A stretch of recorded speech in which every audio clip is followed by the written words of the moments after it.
Pierre Billard a choisi pour vous ce soir « Ça ne sortira pas de la famille », un film radiophonique de Pierre Frachet avec Pierre Michael et Claude Bertrand.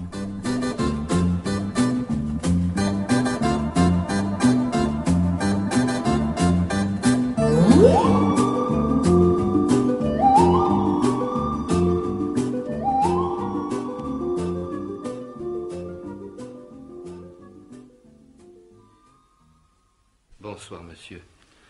Je suis Louis Tahur. René Franciola. Entrez. Pardon. Vous êtes ponctuel. Vous m'avez dit 20h15. Venez par ici. C'est votre bureau? C'est le bureau de mon beau-frère. Mon appartement personnel est au 3e étage. Asseyez-vous, prenez ce fauteuil. Pas tout de suite, si vous permettez. Lorsque je vous ai téléphoné ce matin pour vous prier de me recevoir, j'ai beaucoup insisté sur la discrétion absolue dont j'entendais que notre conversation soit entourée. Vous me confirmez bien qu'elle aura lieu sans témoin? Mais, comme vous voyez, il n'y a que vous et moi dans cette pièce. Oui, bien entendu, mais je pensais à celle d'à côté. La porte en est entrouverte, si je ne me trompe. Vous m'autorisez à m'assurer qu'elle est vide? Il semble que vous n'attendiez pas que je vous y autorise. Ne vous gênez surtout pas, faites le tour du propriétaire. Mais pardonnez mon sans-gêne. J'ai absolument besoin de savoir que nous resterons en tête à tête. Vous auriez pu être tenté de faire entendre ce que j'ai à vous dire par l'un des avocats de Philippe Tivolier, peut-être même un journaliste ou bien simplement quelqu'un de votre famille. Or, je tiens à garder l'exclusivité des nouvelles que je vous apporte. Parlez tranquille. Nous sommes pour plusieurs heures les seuls occupants de cette maison. Demain est jour de parloir à la prison. Mathilde, madame Tivolier, est partie dès ce soir. Elle passera la nuit à l'hôtel pour être là-bas le plus tôt possible. Et notre unique domestique rentre chez elle chaque soir. Elle ne reprend son service qu'à 7 heures du matin. Maintenant, asseyez-vous. Et ne soyez pas si méfiants. Personne ne vous disputera votre exclusivité.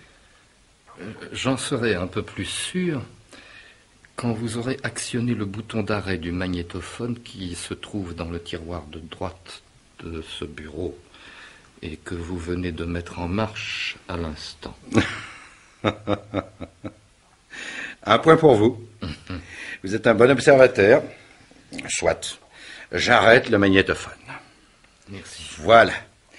J'aurais aimé pouvoir écouter la bande par la suite pour le cas où vous m'auriez appris des choses intéressantes. Il ne faut pas m'en tenir rigueur, je ne vous ai jamais vu. Vous me téléphonez ce matin pour prendre rendez-vous en me déclarant d'un ton péremptoire « Philippe Tivolier est innocent, je puis vous en fournir la preuve. » Mettez-vous à ma place. Il est normal que j'attache du prix à vos révélations. Vous étiez moins persuadé ce matin au téléphone que mes révélations fussent dignes d'intérêt. J'ai dû batailler pour que vous acceptiez de m'entendre. Je vous écoute. Votre beau-frère est dans une situation difficile, monsieur Franciola. Ah, voilà ce qui s'appelle souligner une évidence, monsieur Tahur. Permettez-moi d'en faire la remarque. Il ne faut pas sous-estimer les évidences. Vérité ou mensonge, le plus souvent, ce sont elles qui ont force de loi. Eh bien, Philippe se trouve dans une situation difficile, oui. Pire même. Dangereuse. Mais il s'en sortira. C'est un lutteur, un gagneur. Il a déjà montré dans sa vie qu'il savait prendre les coups sans aller au tapis. D'ailleurs, il n'est pas seul. Il a encore des amis.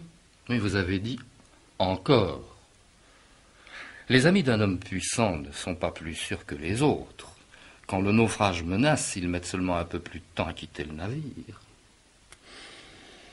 Pour le cas où la voie d'eau, in extremis, viendrait à être réparée.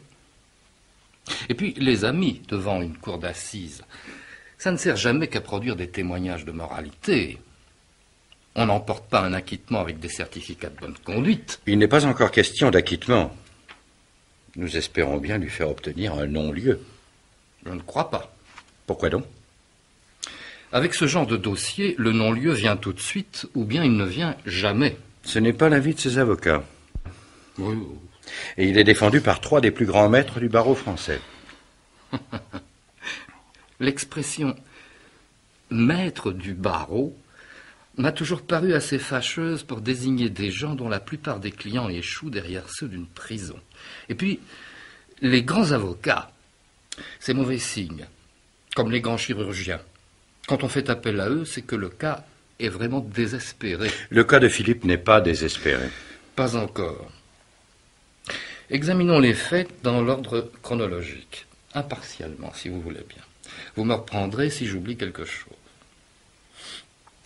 Le 17 juin au matin, Julien Epner, un employé de la filature Tivolier, entreprise honorablement connue dans la région, ne se présente pas à son travail.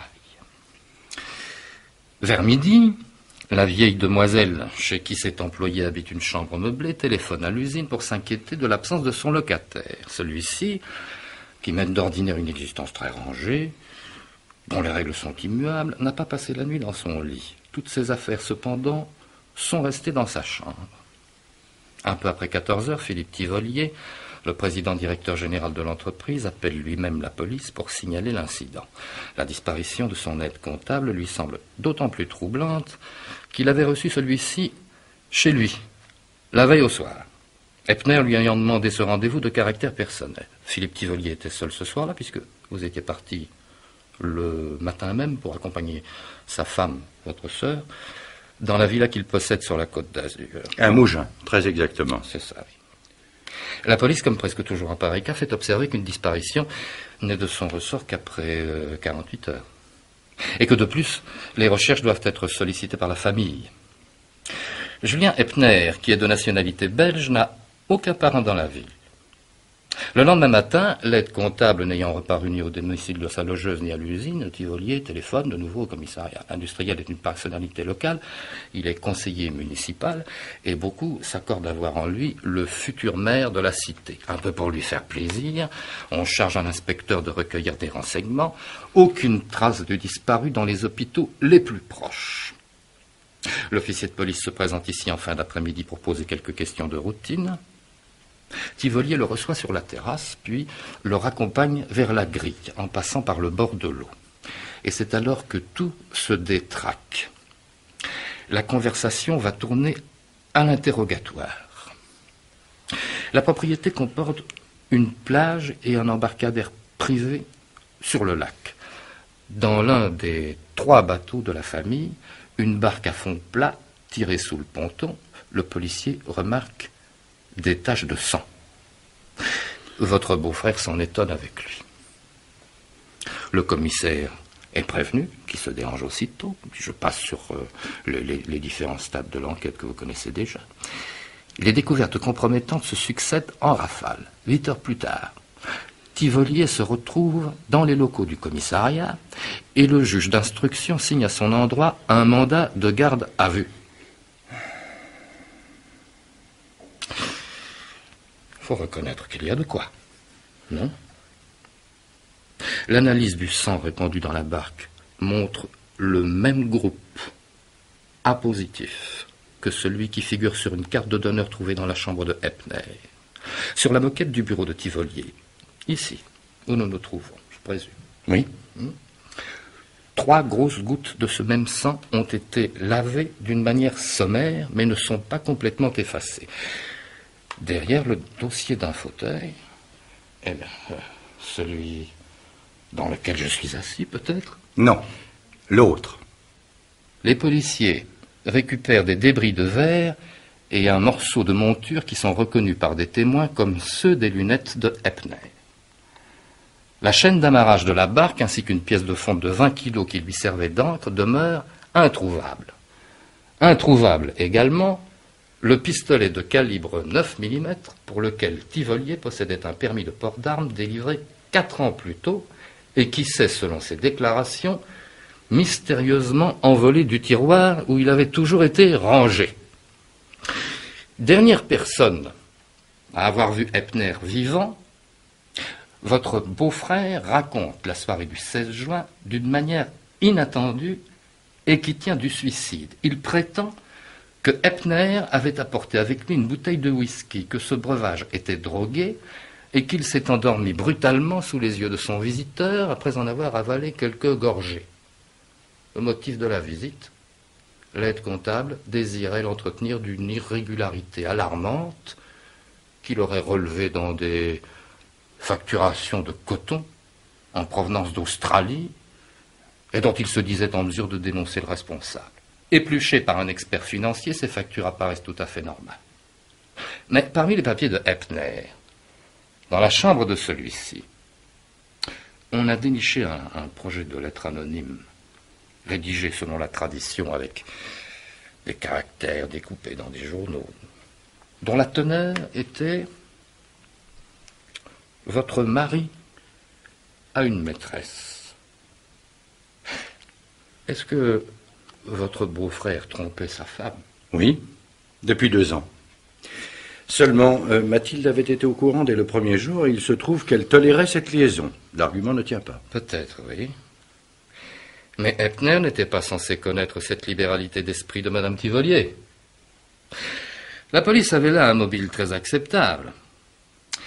Elle en a déduit que Eppner était venu tenter de faire chanter le marivolage et que celui-ci, accidentellement ou non, l'avait tué, puis avait jeté son corps à l'eau, lesté des 20 kilos de fonte qui n'étaient plus dans la barque. À 3 reprises, les hommes grenouilles de la gendarmerie ont sondé le lac dans les parages de la propriété en vain. Mais il y a par ici des fonds de 30 et même 60 mètres. Et ils ont conclu que le corps était peut-être déjà enfoncé dans la vase. C'est bien ainsi en résumé que se présente le dossier. Oui. Bien. Voulez-vous mon diagnostic, monsieur Franciola? Donnez-le toujours. Pas de cadavre, mais un faisceau serré de présomptions, d'indices, de témoignages, d'analyses de laboratoire, de rapports d'experts, tous concordants. Pas d'alibi, mais un mobile démontré et un système de défense trop maladroit pour n'être pas sincère. C'est à se demander si Philippe Tivolier, dans cette affaire, est le meurtrier ou bien la victime.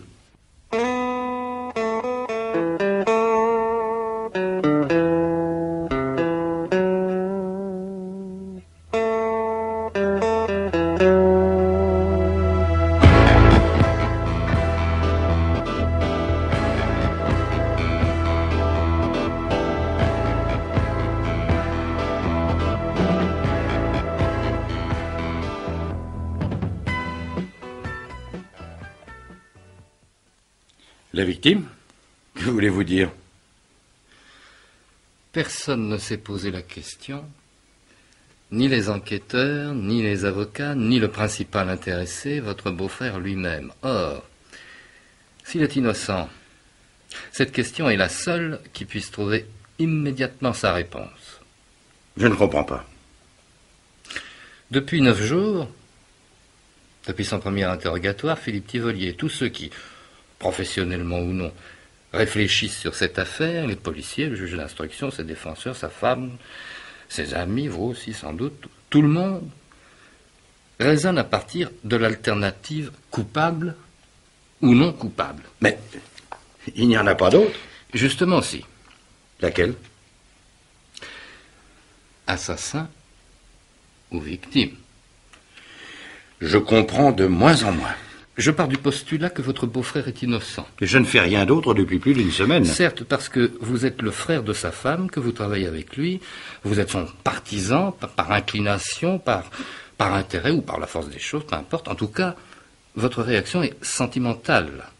Votre conviction, toute subjective, mais ça ne démontre rien.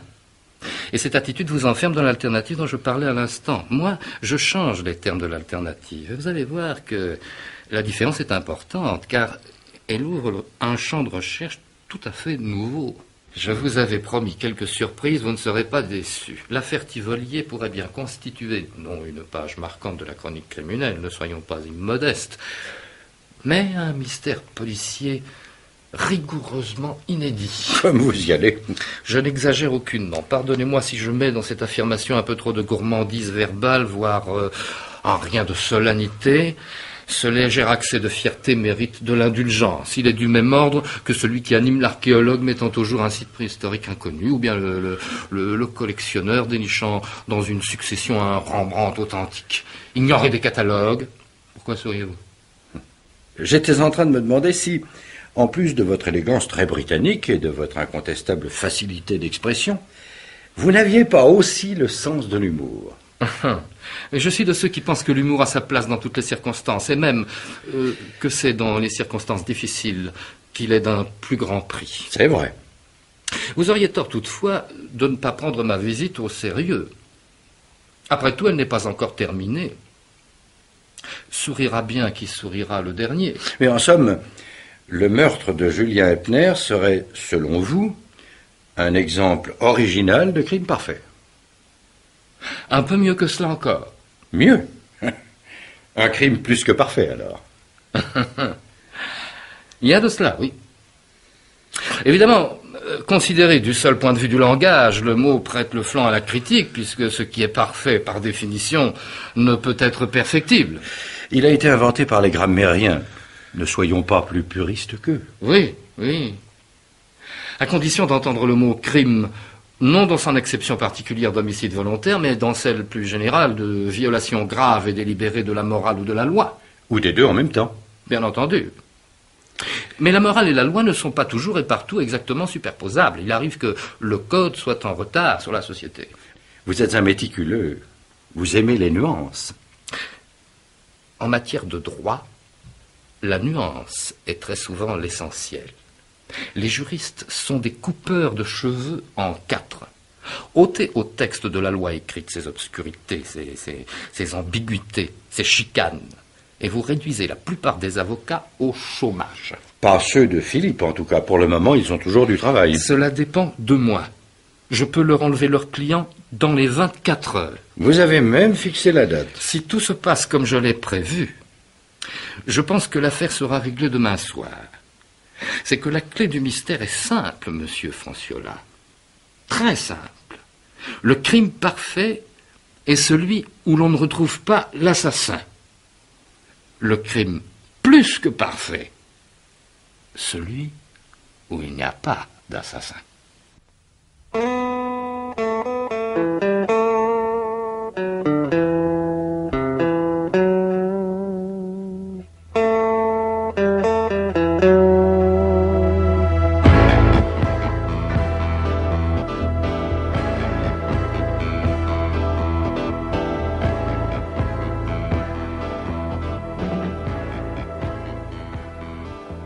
Plus vous avancez dans votre explication, et moins j'y vois clair.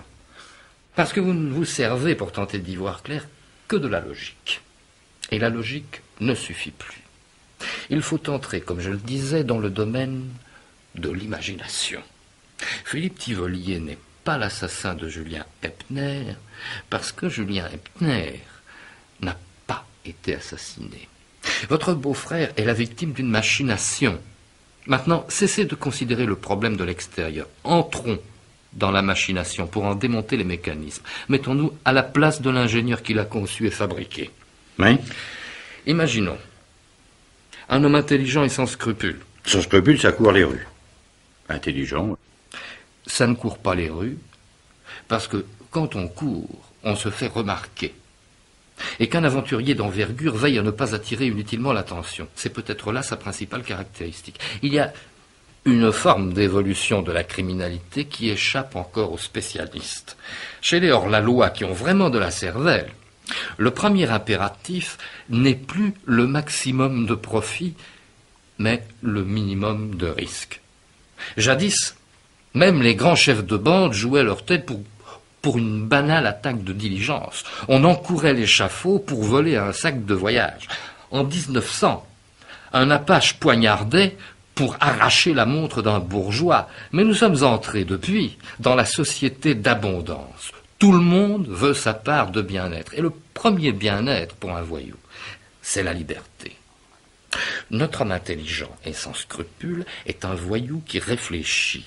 Il a choisi d'être en marge et de gagner sa vie en détroussant ses contemporains. Mais il est bien décidé en même temps à ne miser qu'au plus juste sa sécurité. Mais ça me paraît difficilement conciliable. Difficilement, mais ça peut l'être.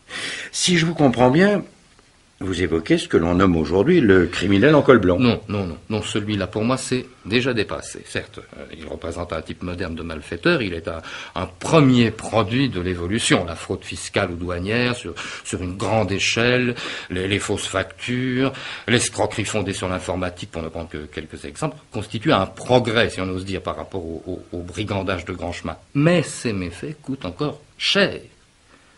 Ils ne font craindre à leur auteur, bien sûr, ni la guillotine ni les travaux forcés. Ils se payent pourtant de plusieurs années de prison, 3, 4, 5, assez couramment.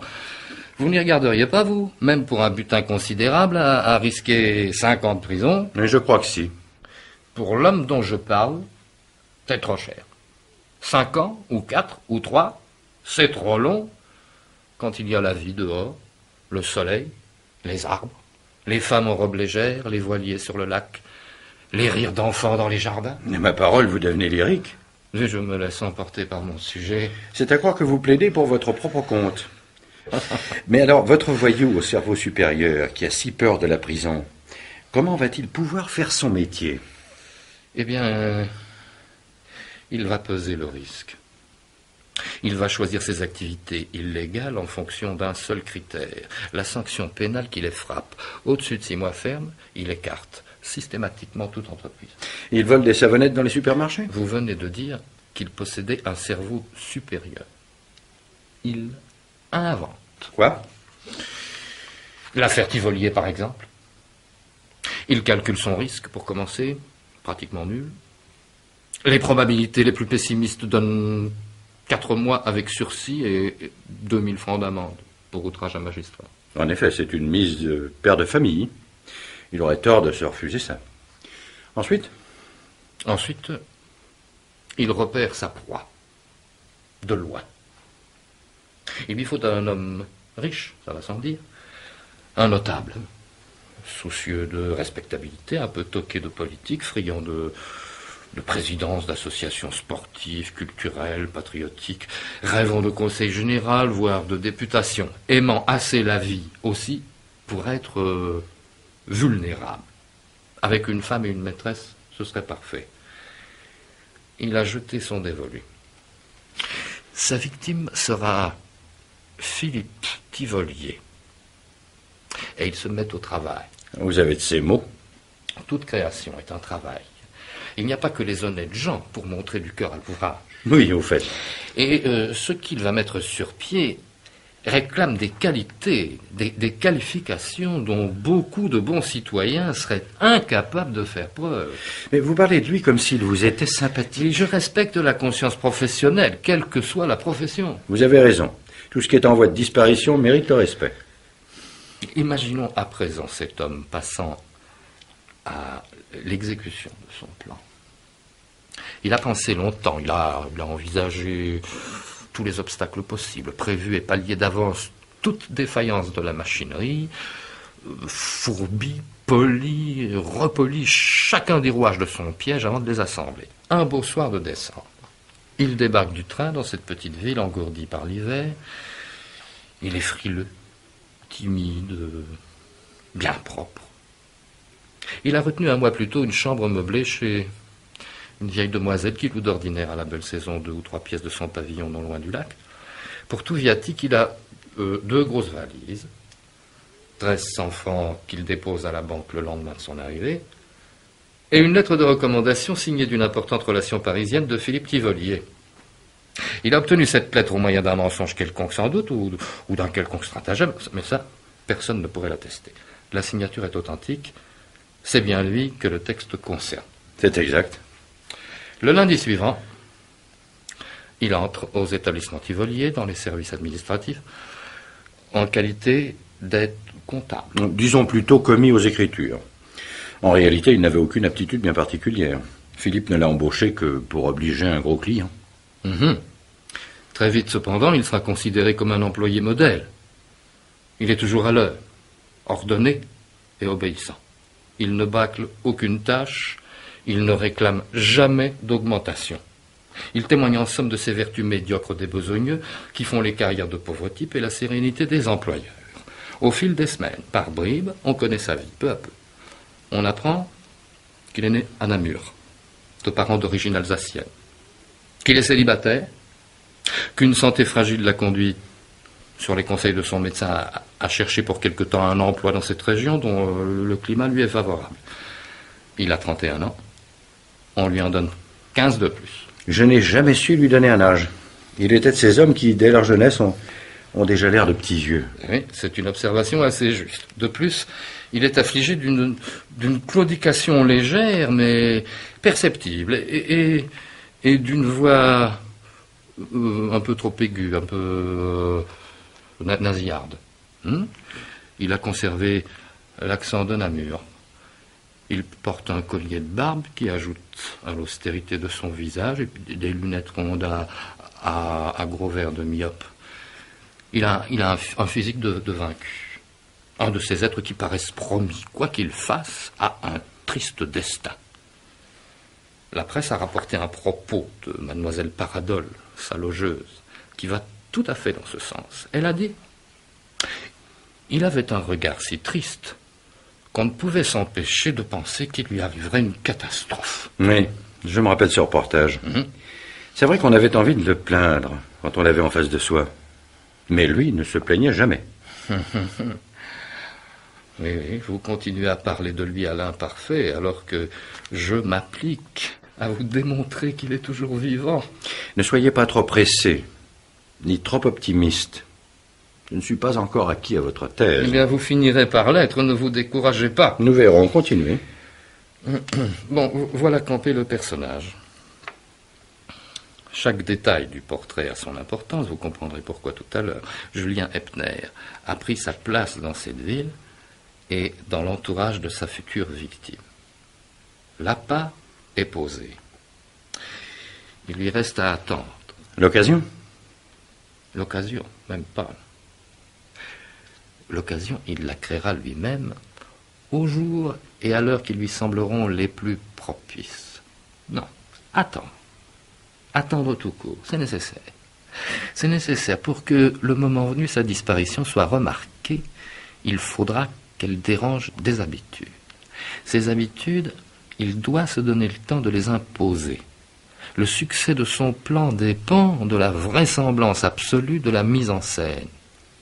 Il a jugé qu'un délai de 5 mois au minimum était indispensable et il s'y tiendra. Pendant 5 mois et demi, presque 23 semaines, avec une volonté inlassable, sans une seule seconde de relâchement, il va se contraindre à cette discipline féroce de vivre une autre vie que la sienne, dans une autre peau que la sienne, coupé de tout ce qui compose sa vraie personnalité, en exil de lui-même, pour ainsi dire. Non, mais c'est un peu inhumain quand on y songe. Ça réclame une force de caractère peu commune. Oui. Vous racontez bien, je vous rends cette justice. Mais votre histoire continue à ressembler pour moi à un scénario de film ou à un roman d'aventure. Oui, si vous voulez, ça ne me gêne pas. On apprécie complètement une histoire quand on en connaît la fin. Et la fin de celle-ci me donnera raison. D'ailleurs, elle est proche. Julien Epner, en 5 mois, a rendu son personnage crédible et par conséquent son piège efficace. Il a donné la vie à ce garçon médiocre, timoré, un peu ridicule, qui semble cacher quelques drames secrets sous les dehors d'une existence étriquée. Il dîne tous les soirs dans le même restaurant à prix modique, il ne boit jamais d'alcool, il baisse les yeux devant les femmes, il se couche à 11 heures et porte indéfiniment le même complet démodé. Quand la belle saison revient sur le lac, et quand les premiers baigneurs reparaissent avec les pédalos, on le rencontre sur les rives, mais en plein soleil, il garde son veston. Il confesse qu'il ne sait pas nager. Personne ne l'a jamais vu en bas de chemise, a fortiori le torse nu. Peut-être parce qu'on découvrirait qu'il est beaucoup plus musclé qu'il n'en a l'air. Est-ce que vous avez remarqué que Les témoins parlent fréquemment de lui comme d'un petit homme. Oui. Oui. Mais il n'est pas petit. Il mesure 1,76 m. Sa composition est si réussie qu'il se fait passer pour moins grand que sa taille. Illusion d'optique. Il se tenait très voûté et sa jambe raide accentuait cette impression. Oui, oui, justement, vous apportez de l'eau à mon moulin. Cette illusion d'optique était créée par lui. Ça ne signifie pas qu'il le faisait exprès.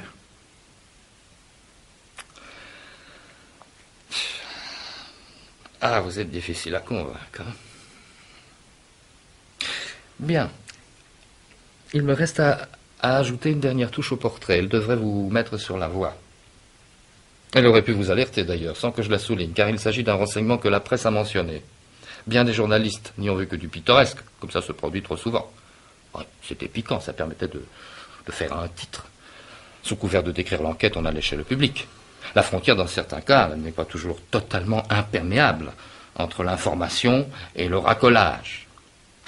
L'épisode en question est celui-ci.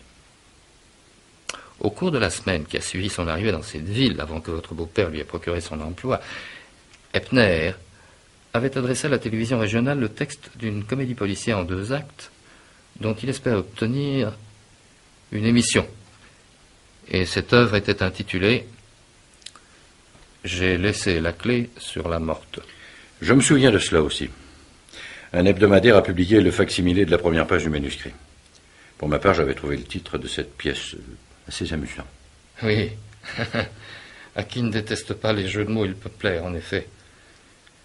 Mais l'œuvre en elle-même, paraît-il, était aussi mauvaise que possible, et ne lui valut en réponse à son envoi qu'un refus courtois, mais définitif. Oui. Eh bien. Ça ne vous donne pas une idée? Non.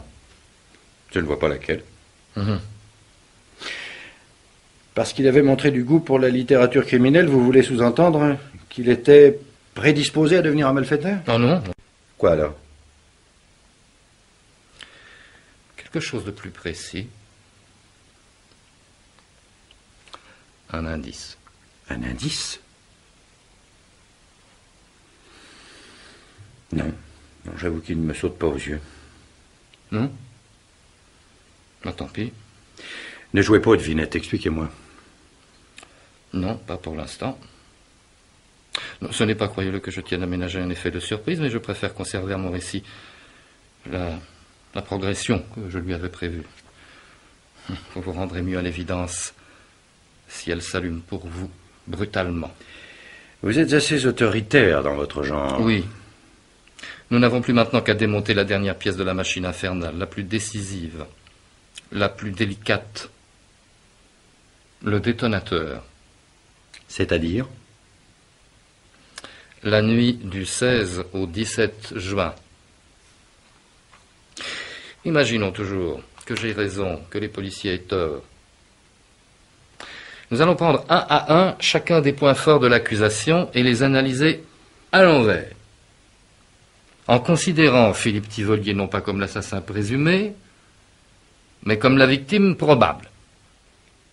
Et vous allez constater que tout ce qui est faiblesse dans son système de défense, quand il se présente en posture d'accusé, devient argument solide s'il se place en situation de plaignant. Oui. Un contre-réquisitoire, en quelque sorte. Exactement. Premier point fort de l'accusation, le rendez-vous. La police soutient que Tivoli a choisi le 16 juin pour accorder à Eppner l'entrevue que celui-ci réclamait parce qu'il savait que la maison serait vide ce soir-là. Mais on peut soutenir l'inverse. Personne n'y a songé. Eppner également savait qu'ils seraient seuls tous les deux. Comment cela? Dans l'après-midi du 15, vers 18h, Madame Tivoli a téléphoné à l'usine pour rappeler à son mari de prendre 2 gravures anciennes qu'elle désirait emporter à Mougins et que l'encadreur ait fait déposer au bureau. Tivolier venait de partir. Sa secrétaire, Madame Signac, a alors commandé à Eppner de les porter au domicile des patrons. Mais oui, c'est juste. Vous savez cela? Vous avez interrogé Madame Signac? Je sais cela, peu importe comment. Je suis pas venu à vous les mains vides. Deuxième présomption grave contre votre beau-frère. Son insistance à répéter qu'il s'est endormi brusquement une vingtaine de minutes après l'arrivée de Eppner et qu'il ne s'est réveillé qu'au petit matin. C'est l'alibi le plus bête du monde. Ou bien c'est idiot, ou bien c'est vrai. Et si c'était vrai? Évidemment. Oui. Selon ma théorie, c'est même la seule vérité possible. Eppner n'avait pas d'autre moyen pour compromettre Tivolier que de créer ce trou dans son emploi du temps en lui faisant absorber un somnifère. Sa victime, une fois endormie, n'avait plus qu'à nettoyer l'intérieur du verre, y reverser un fond de liquide sans drogue et changer la bouteille. Ah oui. Ça tient debout, bien sûr. La disparition du pistolet, d'après ce raisonnement, n'est plus du tout inexplicable. C'est Eppner qui l'a retiré du tiroir. Et le sang dans la barque? Mise en scène aussi, alors? Mais bien entendu. Pour un homme capable de dominer une machinerie aussi complexe, qu'est-ce que une égratignure? Il se pique une veine du bras gauche, il répand le contenu de la seringue dans l'embarcation et voilà tout. Après quoi, il va immerger loin du bord la pièce de fonte et la chaîne d'amarrage, rejoint la rive, tire la barque sur les galets, en dessous du ponton. Revient ici pour vérifier que Tivolier dort toujours. Il verse sur la moquette ce qui reste de sang dans la seringue, il lave les taches à moitié, brise enfin ses lunettes, et il cache une partie des morceaux derrière le dossier du fauteuil, et puis il disparaît. Il disparaît. Oui. J'avoue que je suis ébranlé. Tout est cohérent dans votre façon de présenter les faits. Mais il n'y a qu'une seule version des faits où tout soit cohérent. Et c'est celle-là. Mais quand même, comment pouvait-il être sûr que la police trouverait les indices qu'il avait accumulés? C'est par hasard que l'inspecteur venu ici a vu le sang sur le bateau. Il était fatal que votre beau-frère fût interrogé. On savait à l'usine qu'il devait recevoir Eppner ce soir-là. Au besoin, les policiers auraient été mis sur la voie par un coup de téléphone, ou bien un message anonyme. En admettant que vous voyiez clair, il s'agirait donc d'une affaire de chantage. On va appeler ça comme vous voulez. Il n'est guère de transaction qui ne participe tant soit peu d'une forme de chantage. Le client achète ce dont il a besoin, ou bien envie, la loi de l'offre et de la demande. Mais il se serait déjà manifesté. Mais non. Il est psychologue. Il attendait que l'acheteur fût conditionné à point. Après 48 heures de garde à vue et 7 jours de prison, après les interrogatoires répétés, le fourgon cellulaire, les bruits de verrou, la gamelle pénitentiaire, les réveils sur la couchette de la maison d'arrêt, il a perdu sa résistance. Il n'est plus très loin de casser.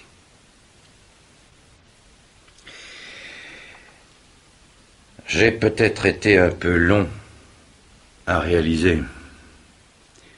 C'est lui qui vous envoie. Pas exactement. Qu'est-ce que ça veut dire? Pas exactement. Je suis Julien Eppner.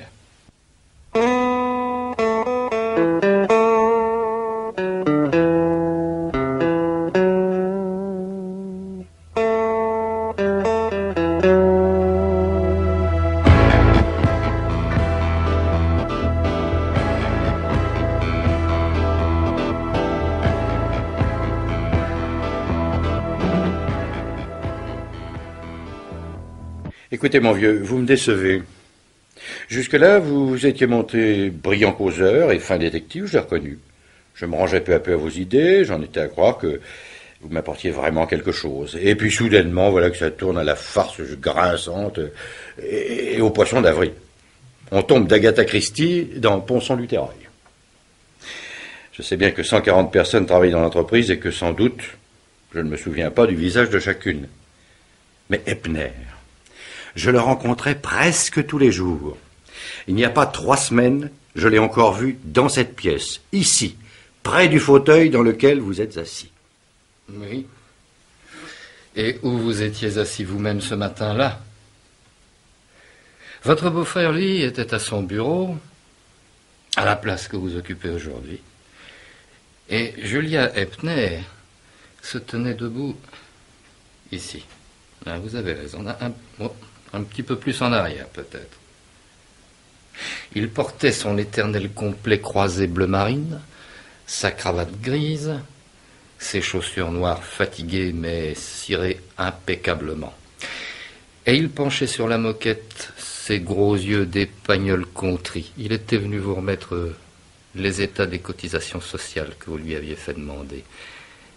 Il vous appelait, selon son habitude qui vous a toujours un peu agacé, monsieur le directeur du personnel. Donc. Bon, c'est entendu, vous savez les choses, vous avez retenu votre leçon. Maintenant, venez-en franchement à ce qui vous amène. Transmettez-moi la commission dont on vous a chargé. Mais cessez cette mascarade. Vous êtes Julien Epner, comme je suis le fantôme de Ravaillac. Enfin, pourquoi pas une fausse barbe et un faux nez pendant que vous y êtes? Pourquoi pas une fausse barbe? Tout naturellement, parce qu'elle n'était pas fausse. On pense couramment à une barbe postiche pour modifier les traits d'un homme imberbe. On pense jamais que le contraire est encore plus efficace. Un barbu qui se rase, on a le visage transformé. J'ai rasé la barbe que j'avais laissée pousser tout exprès pour la circonstance, et je la regrette parfois. Je l'avais prise en affection. Pourquoi pas un faux nez? Parce que nous ne sommes plus au temps de Ponson du Terrail. L'art de se grimer a fait des progrès comme le reste. Aujourd'hui, on rend un profil méconnaissable avec un simple petit globe de plastique, pareil à celui-ci, que j'ai apporté dans un mouchoir. Il s'introduit dans une narine, moi, c'était la gauche, et je vais vous montrer. Je vous prie d'excuser ce qu'il y a d'incongru à vous infliger le spectacle de cette transformation à vue. À vue de nez, bien entendu. Oui. Le penchant pour le calembour, je l'ai souvent remarqué, est presque toujours un signe de bon équilibre physiologique. Et voilà donc c'est fait. Qu'en pensez-vous? Est-ce que vous ne retrouvez pas déjà un peu mieux votre employé aux écritures, donc? De profil, c'est assez ressemblant. Hein. Non seulement cette prothèse ingénieuse camoufle tout le milieu d'un visage, mais elle altère aussi la voix. Est-ce que vous avez remarqué? C'est indiscutable. Ah, il y a de ça. Hein. Je vous signale quand même que Epner avait les yeux très bleus et les vôtres sont marrons. C'est juste. Vous allez sans doute m'expliquer que vous portiez des verres de contact.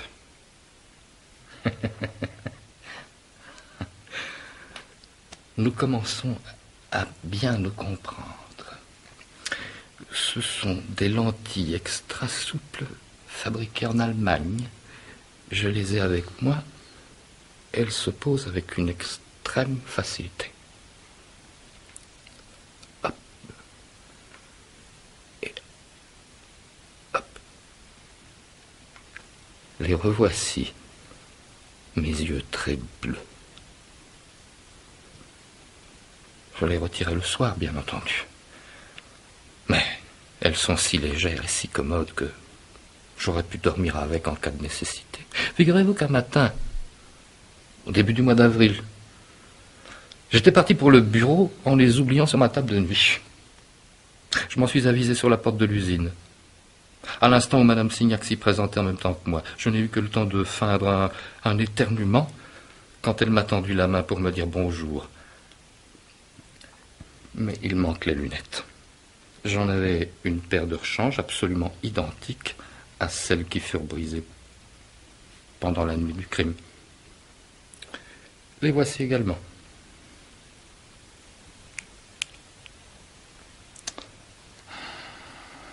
Vous êtes déjà un peu moins sûr de vous.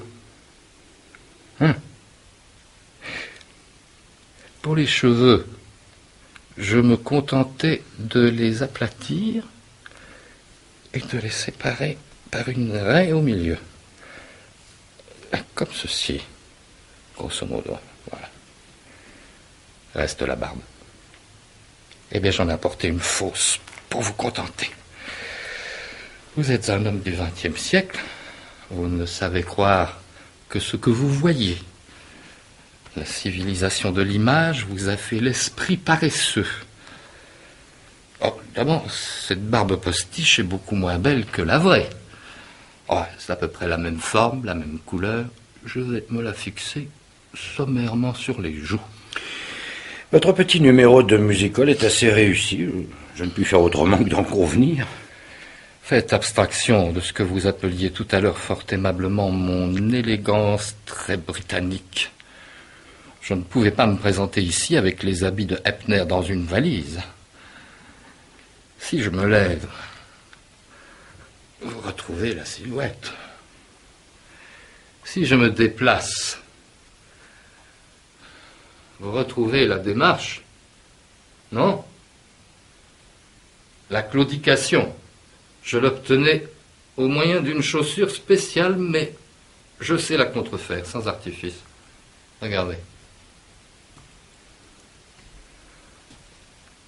Et maintenant, saupoudrons le tout d'un soupçon d'accent de Namur que j'avais adopté. La voix et l'accent de Eppner, donc. Je les avais fait miens à tel point qu'ils m'étaient devenus si mécaniquement familiers, n'est-ce pas, que encore aujourd'hui, je dois me surveiller pour ne pas les reprendre malgré moi, donc. Écoutez et regardez. Vous ne me reconnaissez vraiment pas, monsieur le directeur du personnel, donc. Ah, c'est impressionnant. Vous êtes un imitateur de première force. Finissons-en, monsieur le directeur du personnel. Je suis Julien Eppner. Ou plutôt, j'étais. Je peux, selon votre gré, ressusciter ou non dans les heures qui viennent. Maintenant, il vous faut l'admettre.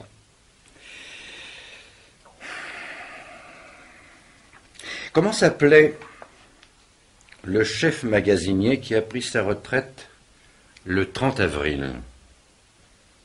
Charles Raquin. Combien avons-nous eu d'ouvriers malades au mois de mai et pendant combien de jours? Un malade et une femme enceinte. Antoine Michelot, qui a manqué 4 jours pour une blessure à la main droite, et Josiane Battistini du service des expéditions, qui est partie le 19 en congé de maternité. Il s'est produit cet hiver un incident peu banal chez mademoiselle Paradol. Lequel? Oui. Je vois. Ma logeuse a découvert un jeune renard dans sa buanderie. C'était un jour de semaine, vers 9h du matin, elle était seule dans le pavillon. Elle m'a raconté qu'elle avait eu très peur, qu'elle avait appelé un voisin, monsieur Émile Morin, à la rescousse. Le renardeau avait eu plus peur qu'elle, il s'était enfui avant l'arrivée de celui-ci. Ouais. Bien. Admettons que vous êtes Julien Eppner. Alors, qu'est-ce qu'on décide? Bon, je vous demande pardon, mais je remballe mes accessoires. Bon. Eh bien, vous me payez. Et votre beau-frère est ici demain soir. Combien? 3 millions. Je ne voudrais pas avoir l'air de poser une question déplacée, mais puis-je vous demander quand même s'il s'agit de francs lourds ou anciens? Ce n'est pas une question déplacée, c'est une question superflue. Et vous vous imaginez, en supposant que j'accepte, que je peux trouver 300 millions d'anciens francs d'ici à demain? Oui. Vous les avez là dans cette pièce. Le prix du marché sera la collection de monnaie ancienne de la famille Tivolier. Elle est dans le coffre-fort. Il y a un peu moins d'un an, je le sais, elle était estimée par Gatiani, l'expert en numismatique le plus écouté d'Europe, à près de 4,5 millions. Un riche collectionneur étranger que je connais m'en donnera 3, comptant et en liquide, sans en discuter la provenance. Je veux sortir de cette maison avec la mallette de cuir renfermant la collection. Vous êtes gonflé, hein? C'est dans l'intérêt de votre beau-frère, monsieur Franciola, et dans le vôtre aussi. Dans le mien? Je ne cherche pas à être ouvertement désagréable, mais enfin, tout le monde sait à l'usine que vous n'avez jamais appris ni exercé aucun métier avant que votre sœur Mathilde épouse Philippe Tivolier. Tout ce que vous êtes, vous ne l'êtes que par lui. Qu'il s'écroule et vous tombez. Adieu. Les 6 000 francs par mois. Le 3e étage sur le lac. La grosse voiture de la société, le titre de directeur et les courbettes hypocrites des subalternes. Ça va comme ça. Je ne vais pas me laisser insulter plus longtemps par un maroulin de votre espèce. Ne me parlez pas sur ce ton. Je l'ai supporté quand je ne pouvais pas faire autrement. Ce soir, je ne le tolérerai pas. Ou bien nous traitons, ou bien je me retire et vous n'entendrez plus parler de moi. Tivolier n'aura que cette seule chance. Elle est à prendre ou à laisser. 1 minute. Quelle sera la garantie de Philippe si je vous remets la collection? Je vous laisse une lettre de ma main que vous posterez vous-même ce soir, adressée à votre beau-frère. À quelques mots près, elle dira ceci. Cher monsieur Tivolier, je suis dans le train qui me ramène, je peux vous écrire, je veux vous écrire, ce que peut-être je ne saurais ou je n'oserais vous exprimer de vive voix quand je vous reverrai. Ces 10 jours de retraite loin des autres que vous m'avez offerts dans votre cabanon de chasse, la solitude, le silence de la forêt, cette existence frugale et saine, sans radio ni journaux, m'ont redonné le goût de vivre. Vous avez eu raison de me faire la leçon. Je sais maintenant que je dois persévérer dans la littérature. Je vais refondre la nouvelle que je vous ai lue l'autre soir et en tirer un roman. Me pardonnerez-vous ma maladresse? Je changerai ce titre imbécile, votre mari a une maîtresse, qui vous a heurté lorsque j'ai commencé ma lecture, je l'ai bien senti. Mais aussi, grâce à cette bourde de ma part, vous m'aurez fait l'amitié de vous confier à moi. J'étais venu vous parler de factures et de taxes à l'importation. Vous m'avez parlé de la vie, du bonheur et des années perdues. Vous m'avez fait du bien, je ne l'oublierai pas. Je me suis bien mal tenu ce soir-là. C'est que je n'ai pas l'habitude de boire. Et nous avions un peu forcé sur l'alcool. Vous vous êtes endormi d'une seconde sur l'autre. Moi, aux 3/4 ivre, et ma crise de découragement n'étant pas apaisée, je vous avais chippé votre pistolet dans le tiroir où vous m'aviez suggéré de chercher la clé de la cabane. Je l'ai d'ailleurs oublié là-bas, enveloppé dans un chiffon, sur l'étagère au-dessus du lit de camp. Je me suis permis aussi d'aller faire un tour sur le lac avec votre bateau. J'ai manqué chavirer par 2 fois. Je me suis blessé au genou. J'ai perdu les amarres en eau profonde. Et j'ai peut-être rayé la coque en ramenant la barque sur la rive. Je demande votre indulgence pour ces désagréments et ces petits dommages que j'ai pu vous causer. Je vous assure de ma déférente, sincère et désormais inaliénable amitié. Signé Julien Epner. Ah, il est joliment combiné, votre tour de cochon. N'est-ce pas? Tout est expliqué, tout est justifié. La lettre anonyme trouvée dans la chambre, par exemple, n'était que la page de titre d'une nouvelle policière, et ce malentendu a été rendu plausible 5 mois à l'avance par l'envoi à la télévision d'un manuscrit qui révélait chez Epner des ambitions d'écrivain. C'est assez habile, en effet. Quand on lui annoncera mon retour, votre beau-frère n'aura plus qu'à se frapper le front du doigt en faisant semblant de se rappeler son allusion à la cabane dans la forêt. Allusion que, l'alcool aidant, il aura oublié, mais que Epner, l'alcool aidant, aura prise pour une offre en bonne et due forme. Oui, évidemment, c'est très admissible. Quant à moi, je me présente vers 23 heures, après l'heure de l'arrivée du train, chez mademoiselle Paradol. Je vais lui faire sans doute encore plus peur que le renardeau dans la buanderie. Une fois sa frayeur passée, je n'ai plus qu'à la laisser parler, puis alerter elle-même la police. Ma bonne foi éclate en même temps que l'innocence de Philippe Tivoli, et je ne cours absolument aucun risque. Je ne pouvais pas savoir. Je n'ai pas à redouter un contrôle d'identité. Epner est un faux nom, mais les papiers sont authentiques. Je les ai obtenus grâce à un extrait de naissance maquillé. Tout est bien qui finit bien. Votre sœur et son mari ne pourront que vous approuver d'avoir sacrifié la collection du grand-père à l'honneur sacré de la famille. Alors, monsieur Franciola, si vous alliez chercher la mallette dans le coffre-fort.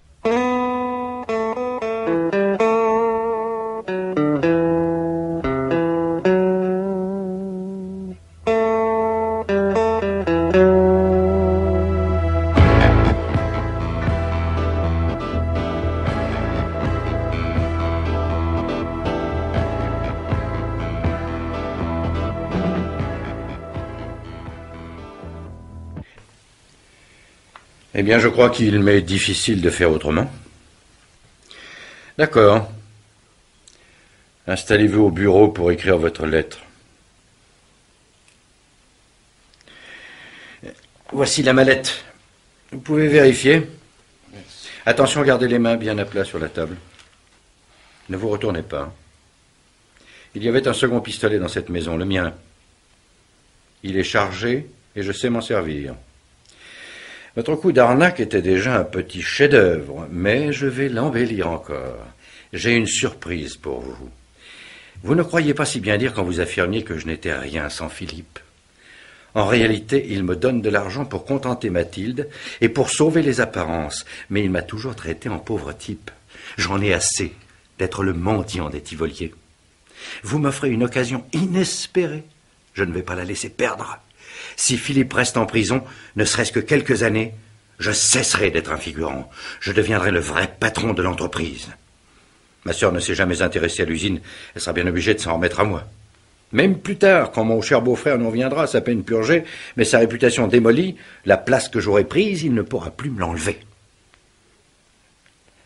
Alors, je vais vous tirer une balle dans la tête. Nous sommes seuls dans la maison, c'est vous qui l'aviez voulu. J'irai porter votre corps sur le bateau et l'immerger loin du bord avec 15 kilos de ferraille attachés à chaque jambe. Vous ne remonterez pas. Le lac a été fouillé 3 fois, les hommes grenouilles n'y reviendront plus. Vous passiez déjà pour mort, je ne vous assassine pas vraiment, à proprement parler. En somme, vous serez mort 2 fois. Il n'y a que le premier trépas qui coûte. Qu'est-ce que vous pensez de ma petite idée, monsieur le voyou au cerveau supérieur? Elle n'est pas mal non plus, hein? Philippe et moi, nous allons nous partager le travail. C'est lui qui passera devant les assises, et c'est moi qui aurai pressé la détente. De toute façon, ça ne sortira pas de la famille.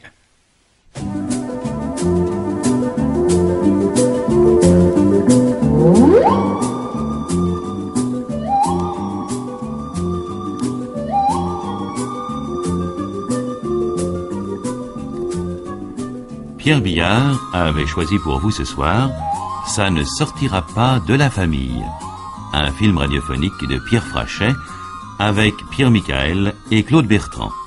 Prise de son Jacques Rivet, assistante Suzanne David, réalisation Pierre Billard.